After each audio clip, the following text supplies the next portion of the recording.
Hi, I am Krishna Velez. How are you all? Hope you all are doing very well. I'm also good. So, as continue with our chapter that is traders from rulers, British, about the British, and we are going to do our next topic that is Anglo-Mysore War. तो Anglo-Mysore War का हम first para कर चुके थे कैसे Anglo-Mysore War क्यों हुआ between Haidar Ali and the Britishers के फोर्स के बीच में हुआ मद्रास में हुआ he managed to defeat the British and force them to sign a treaty. Britishers को डिफीट किया और उनको फोर्स किया ट्रीटी साइन करने के लिए कि अगर कभी भी जो है कोई भी दूसरे लोग हैं अगर हैदर अली की फोर्स पे अगर अटैक करते हैं तो ब्रिटिश उन्हें प्रोटेक्ट करेंगे। लेकिन जब मराठास ने जो है हैदर अली पे जब अटैक किया उनकी फोर्स पे अटैक किया तो ब्रिटिशर्स ने बैकआउट कर लिया वहां से। ठीक है, तो इस वजह से हैदर अली बहुत ज्यादा गुस्से में थे और फिर उन्होंने क्या किया उसी के चलते जो है उन्होंने एक और जो है मतलब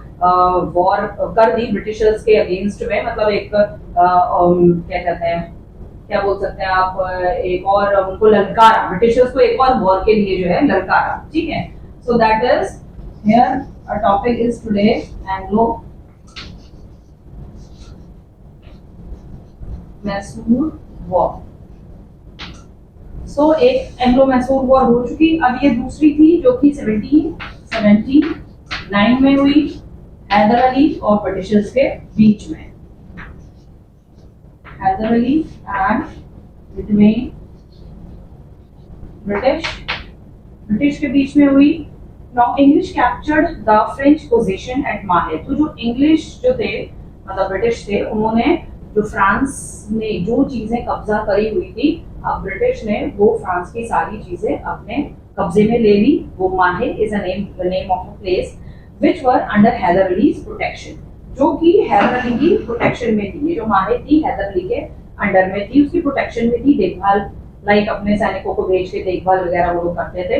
ठीक है, एंड इनफोरिएटेड हैदर अली मतलब बौखलाया हुआ जो हैदर अली था decided to challenge the British. तो उसने क्या किया वही माहे में जो है ब्रिटिशर्स को चैलेंज किया। बौखला चुका था वो क्योंकि ब्रिटिशर्स ने उसकी हेल्प नहीं करी and this led to the second Anglo Mysore war.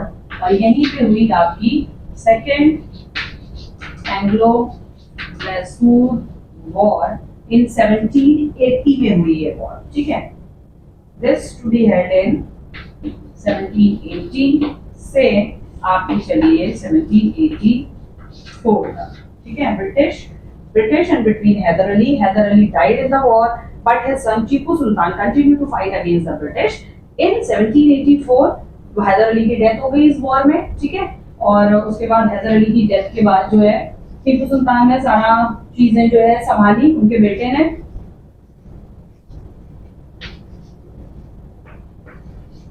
Death of Haider Ali और आफ्टर दैट 1784 के बाद जो है टीपू सुल्तान ने आगे का सारा जो भी कार्यभार जिसे कहते हैं वो संभाला। ठीक है, नाउ आगे जो कार्यभार भी संभाला और ब्रिटिशर्स पे जो फाइट चल रही थी वो टीपू सुल्तान ने आगे उसको कंटिन्यू किया against the British and in 1784 the war came to an end both side sign the treaty. अब यहाँ पर 1784 में जो है लड़ाई जो थी थम चुकी थी, बंद हो गई, लड़ाई खत्म हो गई एंड वहां पर दोनों ही साइड से ब्रिटिश और आपके टीपू सुल्तान दोनों साइड से जो है एक ट्रीटी साइन हुई, the treaty of Mangalore. Treaty of Mangalore sign हुई।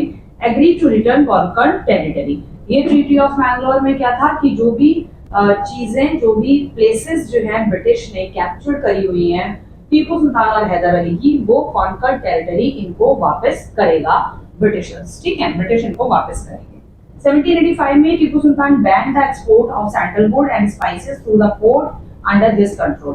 तो 1785 में टीपू सुल्तान ने उसके पोर्ट जिस एरिया पे उसका कब्जा था मैसूर में, मैसूर के साइड मैसूर में भी पोर्ट है, पोर्ट मतलब जो पोर्ट हार्बर होते हैं। ठीक है, जहां से समुद्र के रास्ते जो शिप्स वगैरह जाती हैं उस पोर्ट से उसने सैंडलवुड की लकड़ियां और स्पाइसेस बाहर एक्सपोर्ट होने के लिए उसने मना कर दिया कि बाहर मेरे पोर्ट से बाहर सैंडलवुड की लकड़ियां और स्पाइसेस जो है बाहर नहीं जाएगा।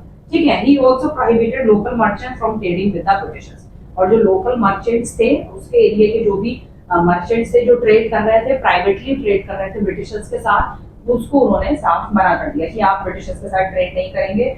This couple with the close relation he shared with the French angered the British, और उसने फ्रेंच के साथ जो है फ्रेंच कंपनीज के साथ टीपू सुल्तान ने बहुत अच्छे अपने रिलेशंस बनाना शुरू कर दिए, बहुत अच्छे रिलेशंस धीरे धीरे बनते चले गए, और जिसकी वजह से क्या हुआ, ब्रिटिशर्स जो थे टीपू सुल्तान से नाराज होने लगे कि भाई हम हमारे साथ ट्रीटी साइन किया, हम करेंगे, और फिर आप फ्रेंच के साथ मिल गए। Anyways, when Lord Cornwallis became the Governor General of India 1786। अब 1786 में आपके लॉर्ड कॉर्नवालिस आए।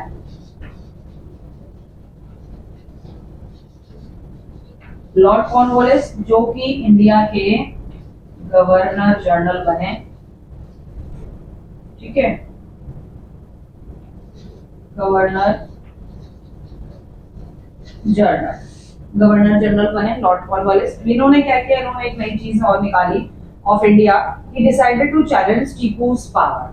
अब इन्होंने भी जो है आके टीपू की पावर को जो है चैलेंज करने लग गए कि भाई हमने भी लड़ाई करनी है, हमने भी देखना है टीपू सुल्तान जो है कितना बहुत बड़ा कौन सा 30 मार खां है, ठीक है। ही joint forces with the Marathas and Nizam of Hyderabad. Nizam जो हैदराबाद का निजाम था, जो इंडिपेंडेंस के बाद तक हैदराबाद का निजाम बना हुआ था, उसके साथ, और इन्होंने मराठास के साथ जो है ब्रिटिशर्स ने, कॉर्नवालिस ने अपना टाई अप किया, फोर्सेस अपने तीनों ने मिला दी और इन्होंने टीपू सुल्तान पर अटैक कर दिया and managed to defeat Tipu Sultan. Tipu was made to give up half his territory to the British under the treaty of Srirangapatnam, और टीपू को अपनी आधे के करीब जो अपनी टेरिटरी जो है ब्रिटिशर्स को देनी पड़ी, और एक उस दौरान फिर एक ट्रीटी साइन हुई, ट्रीटी ऑफ श्रीरंगपट्टनम, ठीक है। तो ट्रीटी ऑफ श्रीरंगपट्टनम जो साइन हुई उसके अंदर उसको टीपू को अपनी आधी टेरिटरी ब्रिटिशर्स को देनी पड़ी। Now when Lord Cornwallis came to India as a governor general in Lord Wellesley. ना यहाँ पर अब लॉर्ड वेल्लेसली जो है वो 1798 में जो है 86 है, हाँ ठीक है 86 है, 1798 में अब वो गवर्नर जनरल बन के आए इंडिया के। He was determined to eliminate the influence of the French from the court of Indian states। Indian states में जो फ्रेंच का दबदबा था, इंडियन स्टेट की कोर्ट में, जस्टिस ना कोर्ट यानी कि सुप्रीम कोर्ट, हाई कोर्ट, इन सब में जो फ्रेंच लोगों का जो दबदबा था उसको उन्होंने खत्म कर दिया। खत्म करने के लिए इन्फ्लुएंस भी किया, इंक्लूडिंग मैसूर के साथ साथ मैसूर से भी उन्होंने फ्रांस को हटाना चाहा, फ्रेंच कंपनी को। This led to the fourth Anglo-Mysore War। अब यहाँ पर हुई चौथी एंग्लो-मैसूर वॉर, ठीक है, फोर्थ एंग्लो-मैसूर वॉर, शॉर्ट में लिख दिया मैंने एंग्लो-मैसूर war, okay. Now also known as battle of Srirangapatna. ये हुई श्रीरंगपट्टनम में, बैटल ऑफ श्रीरंगपट्टनम इसको कहते हैं, इन 1799 में हुई। टीपू डाइड फाइटिंग, ये टीपू जो थे लड़ते लड़ते इस वॉर में मारे गए, and the British captured his capital Srirangapatnam, और ब्रिटिशर्स ने इनकी जो है टेरिटरी को जो है कैप्चर कर लिया। श्रीरंगपट्टनम जो की कैपिटल थी उसको कैप्चर कर लिया। British took half of the Tipu Sultan kingdom, आधे से ज्यादा किंगडम वो पहले दे चुका था, जो आधी और थी वो और ले ली इन लोगों ने, and gave Mysore back to its former ruling family. और मैसूर मतलब आधी टेरिटरी जो थी जो वो भी ले ली, और मैसूर को जो टीपू सुल्तान से पहले हैदर अली और हैदर अली से पहले जो रूलिंग कर रहे थे मैसूर पर, जो रूल कर रहे थे, हिंदू राजा हुए रहे होंगे, उनको मैसूर उसने ब्रिटिशर्स ने उन्हीं को जो है वापस कर दिया, ठीक है। तो और वैसे भी जो मतलब उस टाइम के जो हिंदू किंग्स वगैरह हुआ करते थे वो ज्यादा बहुत ब्रिटिशर्स की बातों में आ जाते थे, मुगल्स भी आ जाते थे, लेकिन ये है कि मुगल्स में कुछ ऐसे राजा थे जैसे हैदर अली, टीपू सुल्तान, ये बहुत ही कम ही ब्रिटिशर्स की बातों में आए हैं इस चीज को लेके, ठीक है। मैसूर बैक इट्स टेरिटरी, वो चली गई, एंड रूलिंग फैमिली द वुडियार्स। तो रूलिंग फैमिली जो थी उस समय वो वुडियार्स थी।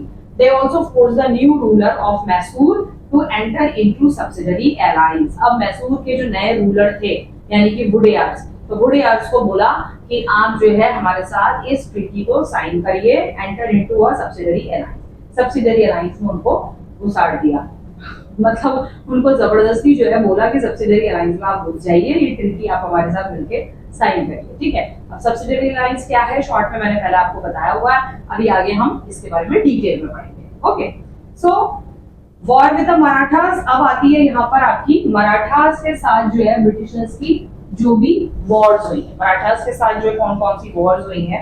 वॉर विद द मराठास में है, we have seen how Marathas suffered and crushed by the defeat of the third battle of Panipat, ठीक है।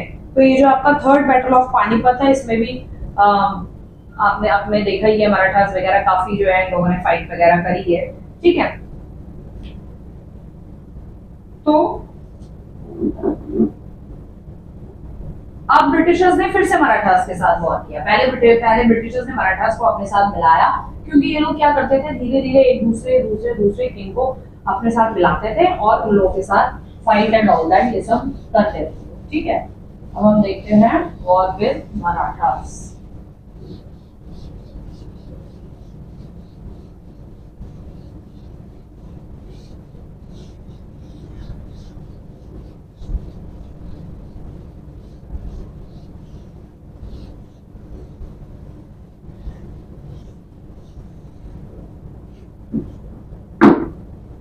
Now we have seen how the Marathas suffered a crushing defeat in the Battle of Panipat. Marathas को बहुत बुरी तरह third battle of Panipat में जो है Britishers ने 1761 में जो है बहुत बुरी तरह हराया।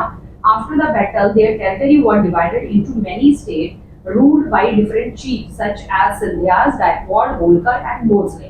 मराठास के हारने के बाद जो है उनकी जो पूरी टेरिटरी थी वो डिफरेंट रूलर्स जो थे उस पर रूल करने लगे थे, मतलब उनकी जो टेरिटरी थी पूरी तरीके से डिवाइड हो गई थी and ruled by different chiefs यानी मंत्री राजा बन के बैठ गए, ठीक है। सच एज सिंधिया, गायकवाड़, होलकर, भोसले, जो आज भी महाराष्ट्र में आज भी ये जातियां हैं, ये एक सरनेम है, ये एक टाइटल है, ठीक है। ये एक उस जमाने के इस नाम के ये चीफ हुआ करते थे और आज यही नाम जो है कंटिन्यूअसली जो हिंदू जो है हिंदू मराठास जो है उनके नाम के आगे ये एक सरनेम बन के जो है आगे बढ़ता चला गया, ठीक है। All the Marathas chief had formed an alliance and installed a Peshwa prime minister. जितने भी मराठास चीफ थे उन्होंने एक अलायंस बनाया और उन्होंने क्या किया, अपनी टेरिटरी में एक पेशवा नियुक्त किया, ठीक है। पेशवा यानी कि प्राइम मिनिस्टर। पेशवा को उस टाइम पे कहा जाता था prime minister.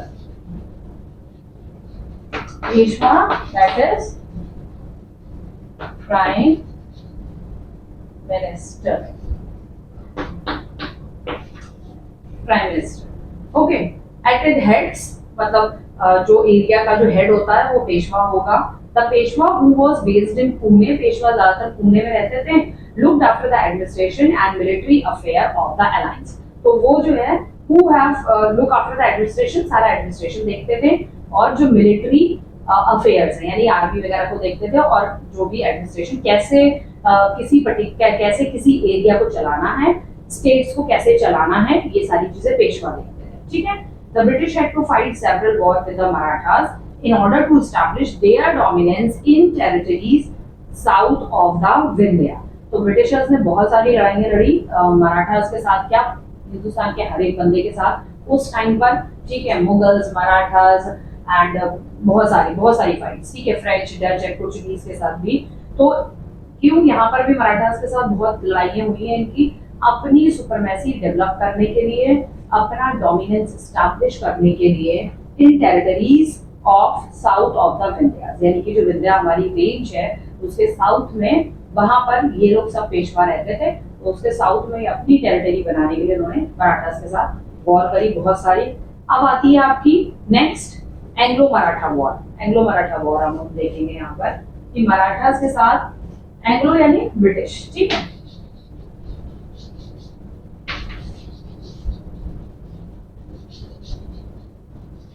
Anglo-Maratha War, Anglo-Maratha War 76 से 82, 1776, ठीक है। 1776 से 1782 तक, 1776 to 82 took place when the British tried to interfere in the appointment of the Peshwa.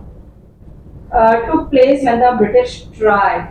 अच्छा, पेशवा के काम में ब्रिटिशर्स भी अब यहाँ पर जो है अपनी नाक घुसेड़ने लग गए, ठीक है, पेशवा अपना जो भी था अपना काम कर रहे थे, अपने स्टेट को देख रहे थे, जो भी था, ठीक है। लेकिन अब ये इसमें भी जो है अपनी नाक मुंह झड़ने लग गए थे ब्रिटिशर्स। तो नाना फडणवीस जो थे उस टाइम पर एंड इमीडिएट मराठा स्टेट्समैन, वो नाना फडणवीस जो थे वो मराठा के काफी फेमस स्टेट्समैन थे, मतलब वो एक बहुत बड़े स्टेट के ही राजा थे, ठीक है, किंग थे, विच ended with both side signing a peace treaty. तो दोनों तरफ से क्योंकि अपनी नाक घुसड़ने लग गए ब्रिटिशर्स, तो नाना फडणवीस के भी काम में नाक अपनी अपनी पोक करने लग गए थे, ठीक है, बहुत ज्यादा पोकिंग कर रहे थे, तो इसलिए दोनों ने एक दूसरे के लिए जो है ट्रीटी साइन करी, दोनों तरफ से एक ट्रीटी साइन हुई and second Anglo Maratha war was fought after the death of Nana Fadnavis.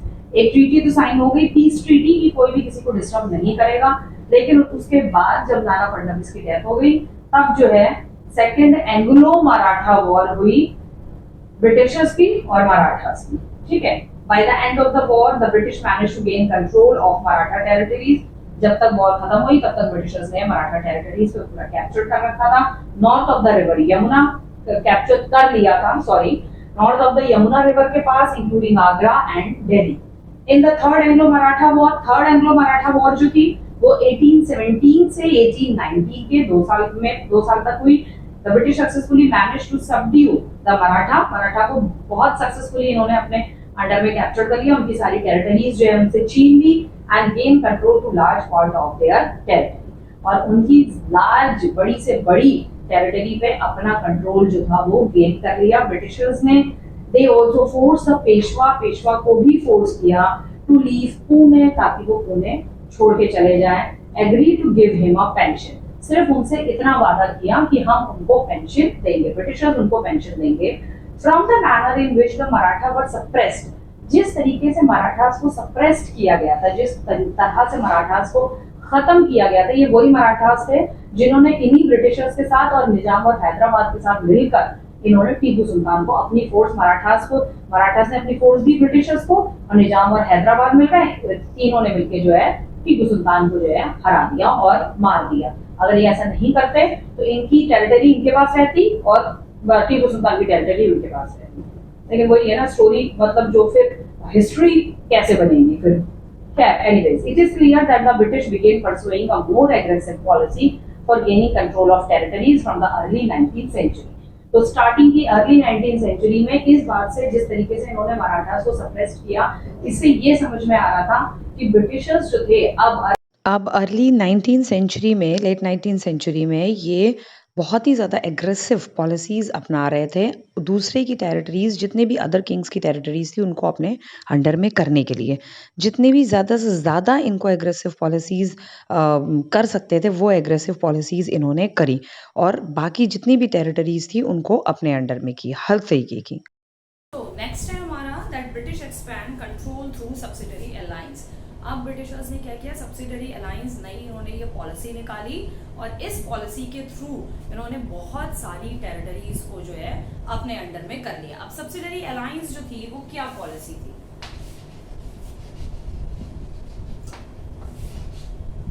Subsidiary alliance.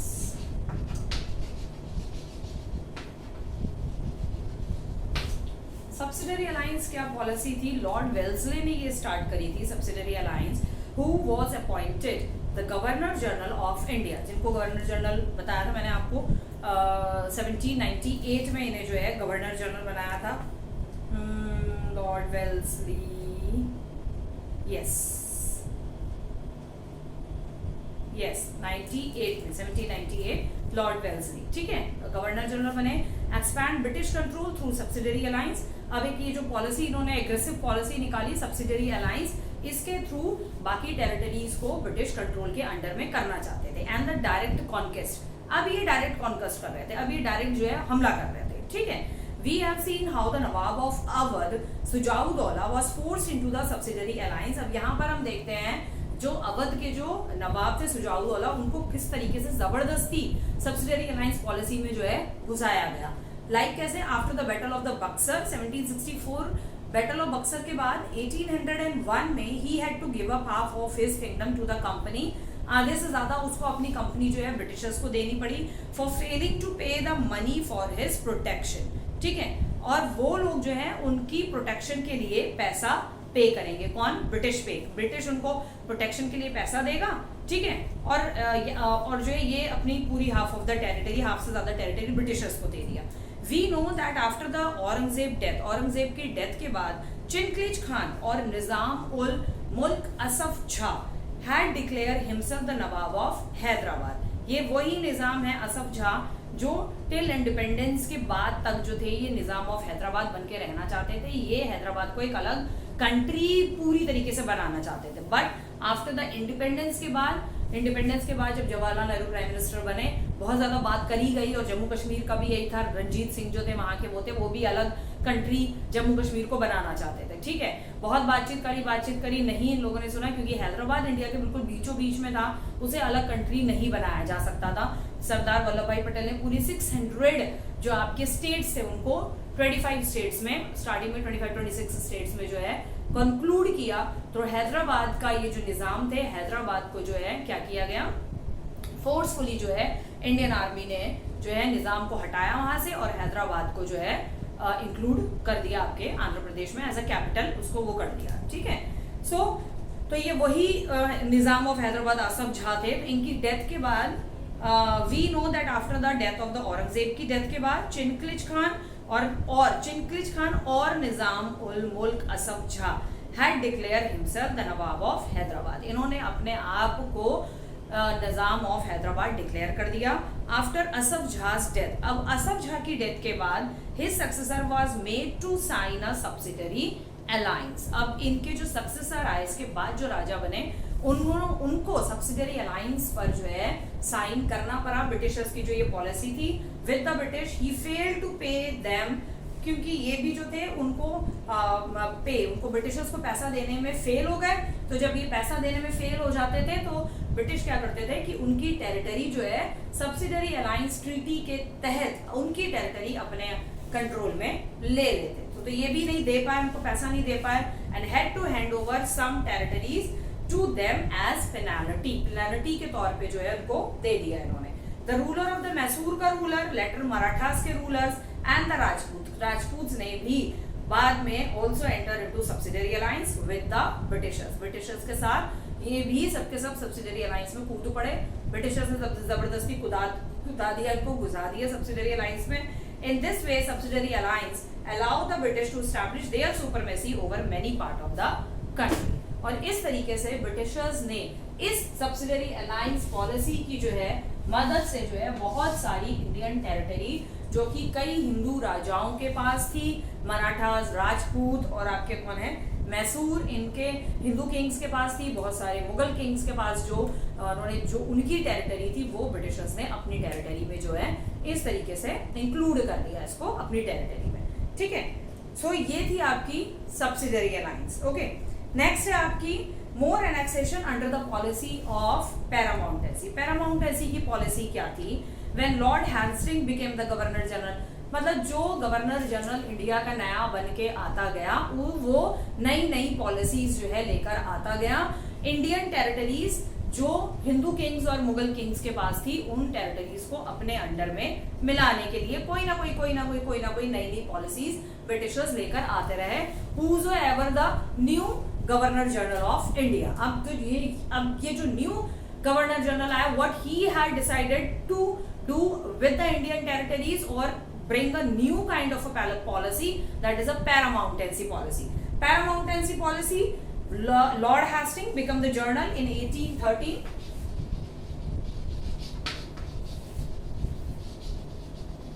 Lord Hastings 1813 में became the governor general. Okay, governor general of India. अब ये न्यू गवर्नर जनरल बन के आए इंडिया में। The company formulate a new policy for gaining control of the Indian territory. नई policy इन्होंने निकाली इंडियन टेरिटरीज को गेन करने के लिए, इंडियन टेरिटरीज को कंट्रोल करने के लिए, अंडर गेन कंट्रोल, उनका कब्जा लेने के लिए अंडर द न्यू पॉलिसी। अब ये न्यू पॉलिसी क्या थी ब्रिटिशर्स की? देयर पावर वॉज पैरामाउंट, उनकी पावर जो है वो पैरामाउंट है, greater than that of the Indian state. Indian state से बहुत ज्यादा बड़ी है। To protect their own interest, अपने इंटरेस्ट को प्रोटेक्ट करने के लिए they were justified in annexing or threatening the seized Indian kingdom. अपने इंटरेस्ट को फुलफिल करने के लिए वो इंडियन किंगडम्स में जो किंग्स थे, इंडियन किंगडम्स के जो वहां पर किंग्स वगैरह थे, वो जो है उनको थ्रेटन करना, उनको डरा के धमका के और उनकी टेरिटरीज को सीज करके उनके ऊपर कंट्रोल हासिल कर लेते थे। ये थी आपकी पैरामाउंटेंसी की policy.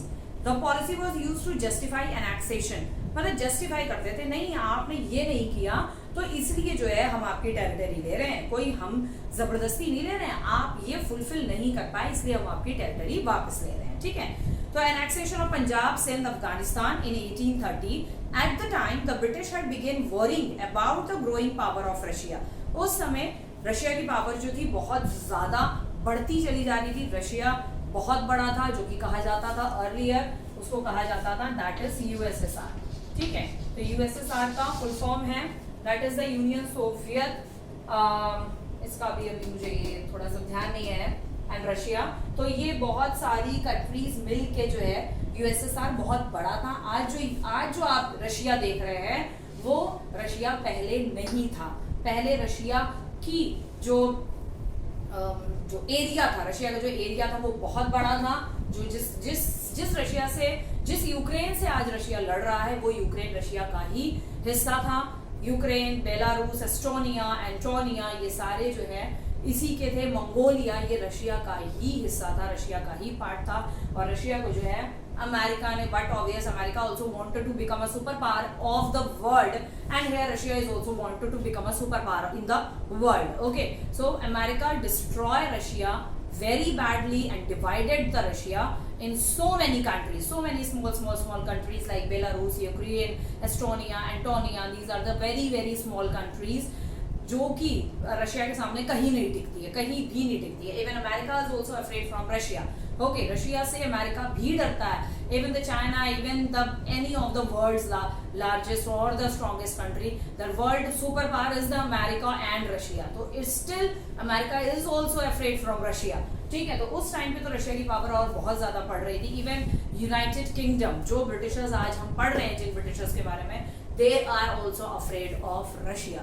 So think about that, how Russia is powerful in the world, ठीक है, बहुत powerful है। And Russia is a we are having, India is having a very good relation with the Russia and with America also, but America nowadays between 6, 7, 8, 9 years में जो है Russia के साथ, America के साथ हमारे relations अच्छे हुए हैं। Before that, America also always favor to Pakistan.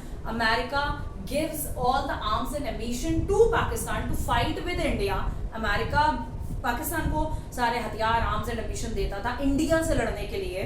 So America never be a very good friend of India, but now recent of 6-7 years when Modi came to become a prime minister of the India, then we are having a good relation with America. And now because Pakistan is to be in the blacklist in the terrorist activity, then America stopped giving arms and ammunition to Pakistan. But before 10 years, always from the long time after the independence के बाद पाकिस्तान ने America के साथ बहुत relations बनाने की कोशिश किया और उसी रिलेशन में अमेरिका नो कि पाकिस्तान ज्यादा से ज्यादा हथियार उससे खरीदेगा, लेकिन खरीदेगा तो जब उसके पास पैसे होंगे, ठीक है। जब तक पैसे थे तब तक उन्होंने हथियार खरीदे, and till then America supplies all the arms and ammunition to Pakistan to fight with India, but Russia always in the favour of India. Russia is having a very good relation with our country, okay.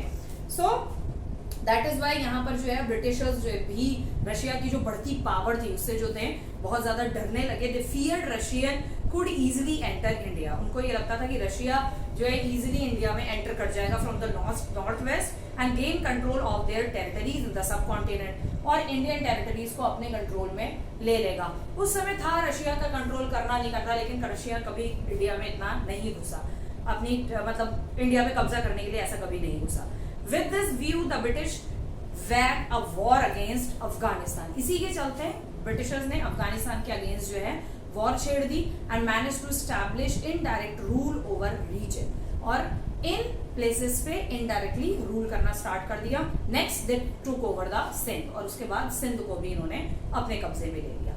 In 1809, अब 1809 में Amirs of the Sindh had entered into a subsidiary alliance. Sindh के जो कुछ Kings थे जिनको कहा जाता था अमीर ऑफ सिंध, इन्होंने भी सब्सिडरी अलायंस में ट्रीटी में घुस गए with the British and Sindh was successful to the British as a base for attack on Afghanistan. और सिंध के लोगों के साथ इसने ब्रिटिशर्स ने मिल के अफगानिस्तान पर अटैक कर दिया, ठीक है, बड़े सक्सेसफुल रहे।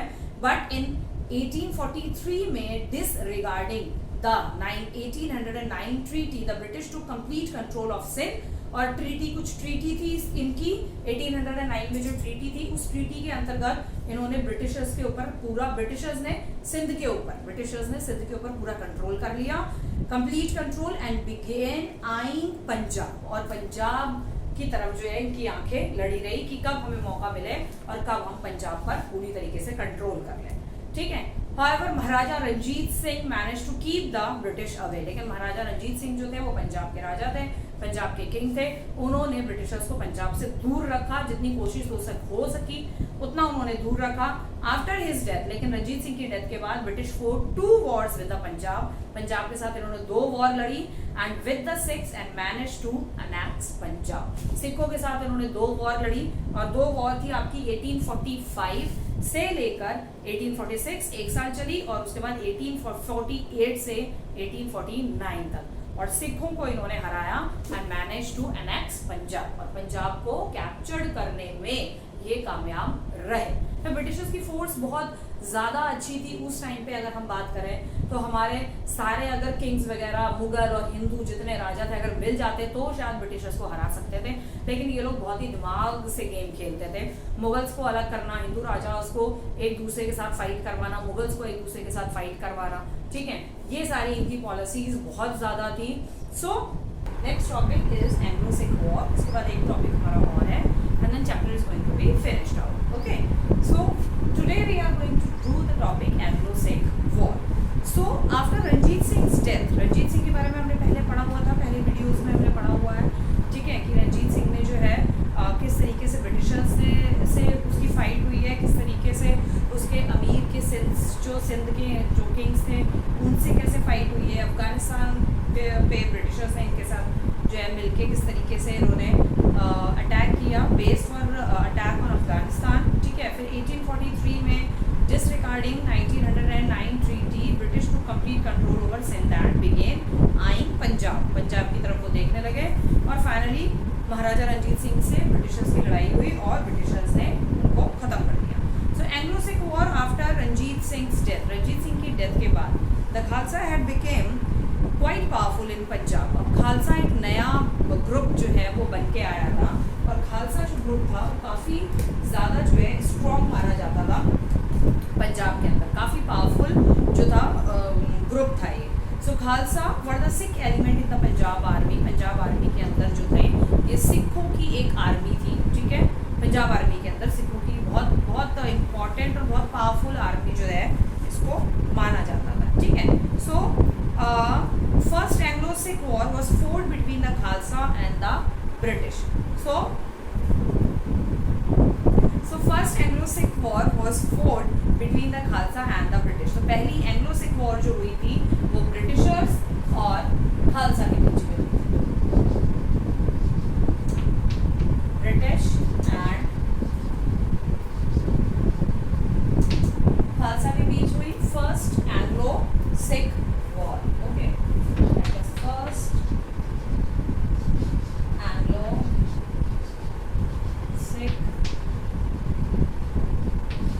first Anglo-Sikh war, and it ended with the defeat of the Khalsa. और ये खत्म कब हुई? जब खालसा जो थी ब्रिटिशर से हार गई, नो डाउट हारना था। And the British signing off the treaty of Lahore, although फिर इन्होंने जब खालसा हार गए तब इन्होंने एक ट्रीटी साइन करी जिस ट्रीटी का नाम था ट्रीटी ऑफ लाहौर। अब उस ट्रीटी में क्या था?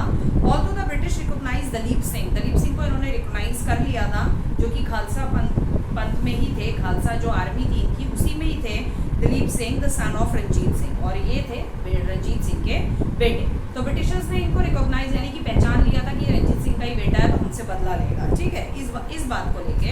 सो as the ruler of Punjab and his mother, तो दलीप सिंह जो है पंजाब के रूलर भी थे और उनकी जो माँ थी रानी जिंदल, ठीक है, as his regent the treaty made them the virtual ruler of Punjab. तो ये जो ट्रीटी हुई ट्रीटी ऑफ लाहौर में ब्रिटिशर्स ने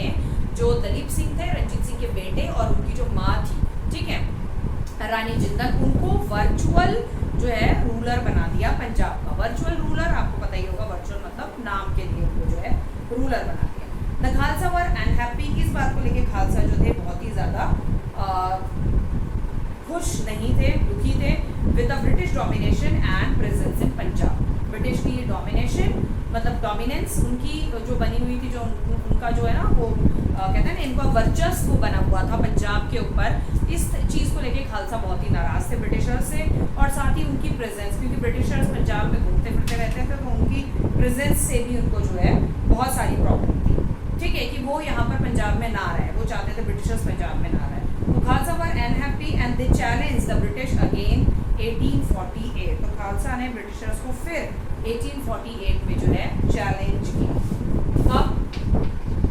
1848 में खालसा ने ब्रिटिशर्स को अगेन चैलेंज किया लड़ाई के लिए under then governor general Lord Dalhousie. तब तक यहाँ पे इंडिया में जो आपके गवर्नर जनरल है लॉर्ड डलहौजी जो थे वो आ चुके थे, एंड लॉर्ड डलहौजी ने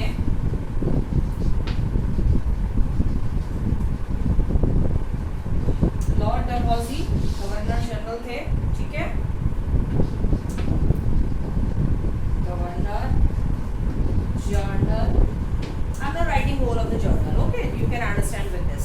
गवर्नर जनरल लॉर्ड डलहौजी जो कि इंडिया के बन चुके थे, ब्रिटिश इंडिया के, and the British defeated the Khalsa and annex Punjab. और अगेन ब्रिटिशर्स ने, बट ऑब्वियस सी बात है यार, ब्रिटिशर्स ने खालसा को हराना ही था। खालसा के ब्रिटिशर्स के सामने खालसा नहीं टिक सकते। ब्रिटिशर्स की जो आर्म्स एंड एम्बिशंस, नेवी, उनकी पॉलिसीज बहुत ज़्यादा डिफरेंट थी, बहुत ज़्यादा पावरफुल थे। खालसा नो डाउट उनके सामने नहीं टिक सकते। और फिर फाइनली ब्रिटिशर्स ने पंजाब को भी अनेक्स कर लिया, अपने कब्जे में ले लिया। So Dilip Singh was pension off to England, लेकिन दिलीप सिंह को इंग्लैंड से, महाराजा दिलीप सिंह जो थे उनको इंग्लैंड से जो थी वहाँ से पेंशन मिलती थी, क्योंकि वर्चुअल किंग थे वो, बस कहने के लिए किंग थे, पूरा टोटल कंट्रोल नहीं था। And next is the final phase of annexation under the doctrine of lapse. ये आपकी जो है एक और बहुत ही इम्पोर्टेंट पॉलिसी ब्रिटिशर्स की रही है, डॉक्ट्राइन ऑफ लैप्स। अब ये जो है हमारा फाइनल टॉपिक है हमारा चैप्टर का, this is the final topic of the chapter, ठीक है। इसके बाद वाई इंडियन स्टेट्स फेल, क्यों इंडियन स्टेट्स जो थे वो ब्रिटिशर्स के अंडर में धीरे धीरे आते चले गए, रीजन क्या था, तो वो कुछ 4-5 पॉइंट्स है, ठीक है। तो ये इनकी लास्ट पॉलिसी थी डॉक्ट्राइन ऑफ लैप्स। और डॉक्ट्राइन ऑफ लैप्स जो थी लास्ट एनेक्सेशन पॉलिसी, अब ये क्या थी? Final phase of annexation took place between 1848 to 1856। तो 1848 से 1856 तक ये फाइनल एनेक्सेशन का फेज जो था वो चल रहा था, यानी कि फाइनली जो थे ब्रिटिशर्स अब इस पॉलिसी के थ्रू जो है 48 से 56 तक इस पॉलिसी के थ्रू जो है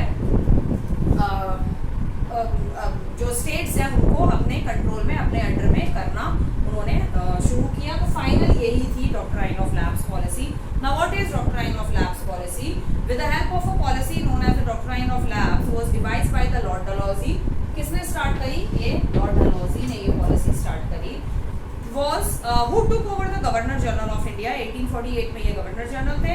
तो governor general according to the doctrine of lapse, if an Indian ruler died without a male heir, अगर कोई इंडियन रूलर जो है बिना हायर के, यानी कि बिना उसके उत्तराधिकारी के, अगर कोई इंडियन किंग मर जाता है, हायर यानी कि यार my Hindi is not so strong, तो आई डोंट नो, उत्तराधिकारी, उत्तराधिकारी ये आप देख लेना सही है कि नहीं, you can correct it yourself, okay, my Hindi is not so good. उत्तराधिकारी, ठीक है, हायर मीन्स टू से उत्तराधिकारी जो होता है, अगर किसी किंग का कोई उत्तराधिकारी नहीं है, यानी कि अगर कोई उसका खुद का अपना बेटा या बेटी अगर नहीं है, तो क्या करते थे ब्रिटिशर्स? उसका राज्य जो है वो अपने में मिला लेते थे। This is doctrine of lapse policy, okay. सो यहाँ आगे यही लिखा हुआ है, his kingdom would be part of the British territory, many state were annexed one after the other by applying this doctrine. इस पॉलिसी के तहत ब्रिटिशर्स ने बहुत सारे स्टेट्स जो थे वन बाय वन, एक करके जो है अपनी टेरिटरी में ब्रिटिशर्स ने बहुत सारे स्टेट्स अपनी टेरिटरी में मिला लिए, ठीक है। उनमें से कुछ ये थे: Satara, Udaipur, Nagpur, Jhansi, Sambalpur and Surat. The company also applied this doctrine along with the pretext of misgovernment to annex Awadh in 1856. तो अवध को भी अपनी टेरिटरी में मिलाने के लिए उन्होंने यही पॉलिसी अपनाई और वहाँ की गवर्नमेंट को जो है मतलब वहाँ की गवर्नमेंट को बोल दिया कि ये ठीक से प्रॉपर्ली वर्क नहीं कर रही है, मिस गवर्नमेंट उसको करार कर दिया, वहाँ की गवर्नमेंट को मिस गवर्नमेंट दे दिया कि ये गवर्नमेंट ठीक से वर्क नहीं कर रही है, तो हम इसको अपने में मिला रहे हैं इसी के चलते, इसी पॉलिसी के चलते। Anger over this action was among the chief causes behind the revolt of 1857। जब ब्रिटिशर्स ने धीरे धीरे जो है बहुत सारी प्लेसेस डिफरेंट पॉलिसीज के थ्रू अपने अंडर में टेरिटरीज में मिला ली, तो यही एक बहुत बड़ा रीज़न था 1857 के इंडिया में जो फर्स्ट वॉर ऑफ इंडिपेंडेंस कहलाता है। 1857 का जो रिवोल्ट हुआ था, तो ये पॉलिसीज जो थी बहुत बड़ा रीज़न थी लोगों के अंदर गुस्से का कारण यही पॉलिसीज, ठीक है। तो जिसकी वजह से आपका रिवोल्ट ऑफ 1857 जिसे फर्स्ट वॉर ऑफ इंडिपेंडेंस कहा जाता है इंडिया के लिए, which we'll read about later in this book, जो कि हम नेक्स्ट चैप्टर में पढ़ेंगे। Besides this, there were the many other strategies and the pretexts that British used to annex territories. इसके अलावा और भी बहुत सारी पॉलिसीज थी, बहुत सारी इनकी डिफरेंट तरीके की स्ट्रैटेजीज थी जिसके थ्रू उन्होंने बाकी और स्टेट्स को अपनी टेरिटरीज में मिला लिया, या कहें तो कि बाकी टेरिटरीज बाकी जो स्टेट्स थे उनको अपने कब्जे में कर लिया, ठीक है। सो फॉर एग्जाम्पल इन 1815 एक और एग्जाम्पल दे रहे हैं, 1815 Lord Dalhousie annex a part of Sikkim को भी इन्होंने अपने अंडर में कर लिया। सेइंग इट, क्या कह के अंडर में कर लिया, that ill treated the company servant, कि इन्होंने ब्रिटिश कंपनी के सर्वेंट्स के साथ बहुत ज़्यादा इल ट्रीट बिहेव किया है, बहुत ही गलत तरीके का बिहेव इन्होंने किया, ठीक है। So the last topic, why Indian state fail, कि सारे इंडियन स्टेट्स जो थे वो धीरे धीरे गिरते क्यों चले गए और ब्रिटिशर्स ने इनको इस तरीके की पॉलिसीज के साथ अपने में कैसे मिला लिया। So there are many reasons why Indian states fell into the hand of the British East India Company. Most Indian leaders were guided by the self-interest. ज़्यादातर इंडियन रूलर्स जो थे वो सेल्फ इंटरेस्ट, अपने मतलब के लिए ब्रिटिशर्स के साथ जो है वो जाकर मिल जाते थे अपने मतलब के लिए। उनका कोई अगर फायदा हो रहा है, उनका अगर कोई प्रॉफिट हो रहा है, तो वो ब्रिटिशर्स के साथ मिलके काम करने के लिए रेडी हो जाते थे, ठीक है। And fail to unite against Britishers के अगेंस्ट फिर वो जा ही नहीं पाते थे। The British played one ruler against the another and managed to keep them divided. और ब्रिटिशर्स की ये बहुत बड़ी पॉलिसी थी, मैंने आपको स्टार्टिंग में बताया था, डिवाइड एंड रूल। वो क्या करते थे, एक रूलर को दूसरे के साथ लड़वाते थे और दूसरे मतलब जिसको लड़वा रहे हैं उस रूलर को अपनी तरफ कर लेते थे और दूसरे रूलर के साथ लड़वा देते थे, ठीक है। लड़ाई करवा दी और दोनों में डिवाइडेशन करवा दिया। The Maratha could have filled the vacuum created by the downfall of the Mughals. Marathas जो थे मुगल के डाउनफॉल का कारण बने। मराठास ने मुगलों को बहुत हराया ब्रिटिशर्स के साथ मिलके, कई बार खुद बाकी पार्टीज राजपूत और यहाँ वहाँ के साथ मिलके। वर आ डिवाइडेड फोर्स, ये मुगल्स भी डिवाइडेड हो ही गए थे, डिवाइडेड फोर्स थी। They were unable to form a united front and fight the British. Mughals और मराठास भी दोनों एक दूसरे के साथ यूनाइट नहीं हो पाए और ब्रिटिशर्स के अगेंस्ट लड़ नहीं पाए। Many Indian ruler fail to provide a stable and efficient government. बहुत सारे इंडियन रूलर ऐसे भी थे जो अपने ही राज्य को अच्छी गवर्नमेंट प्रोवाइड नहीं कर पाए और अपनी ही किंगडम को अच्छे से संभाल नहीं पाए। Hence they were won the loyalty of their subjects, और इसीलिए they never won the loyalty of their subject, इसीलिए वो अपने ही मंत्रियों की लॉयल्टी वगैरह जो थी उस लॉयल्टी को मतलब हासिल नहीं कर पाए। मतलब उनके ही जो मंत्री वगैरह थे वो उनके अगेंस्ट हो जाते थे क्योंकि ये अपने किंगडम को ठीक से गवर्न कर ही नहीं पा रहे थे, इसलिए उनके ही मंत्री उनके अगेंस्ट हो जाते थे, ब्रिटिशर्स उनको अपने फेवर में कर लेते थे। The British were technologically superior. Britishers no doubt technologically भी बहुत ज़्यादा एडवांस थे, आज से करीब 200-250 साल पहले, 300 साल पहले बहुत ज़्यादा एडवांस थे टेक्नोलॉजिकली। उनके पास बहुत सारे आर्म्स एंड एमनीशियंस, वॉरशिप्स उस समय भी बहुत थी। नेवी ब्रिटिशर्स की सबसे ज़्यादा स्ट्रॉन्ग थी ऑल ओवर द वर्ल्ड। और नेवी स्ट्रॉन्ग होने की वजह से ब्रिटिशर्स ने, यूनाइटेड किंगडम ने, ब्रिटिशर्स ने कई कॉन्टिनेंट्स में ही नहीं, कई कंट्रीज में ही नहीं, कई कॉन्टिनेंट्स में उन्होंने कई सालों तक राज किया। Even in Australia, in Africa, in north America, in south America, in Asian country and in European countries also. Okay, so They had a better guns, cannons and artillery compared to the Indian rulers. ये मैंने आपको बता ही दिया. उनके पास better warships थी, उनके पास better arms and ammunitions थे, artillery अच्छी थी, cavalry अच्छी थी उनकी, जिस वजह से वो हर तरीके की war Indian ruler से हर तरीके से किसी भी कीमत पर वो जीत जाते थे. ठीक है.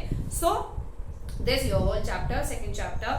Britishers from trader to rulers, कैसे वो बने, Britishers trader से ruler कैसे बने. This chapter today it is all whole of the whole chapter is complete. So if you like the video, if you understand the chapter, so please share and subscribe my channel. And if you are new on this chapter, so please first of all subscribe the channel so that आगे की videos आप easily देख सकें. So thank you everyone. Bye bye.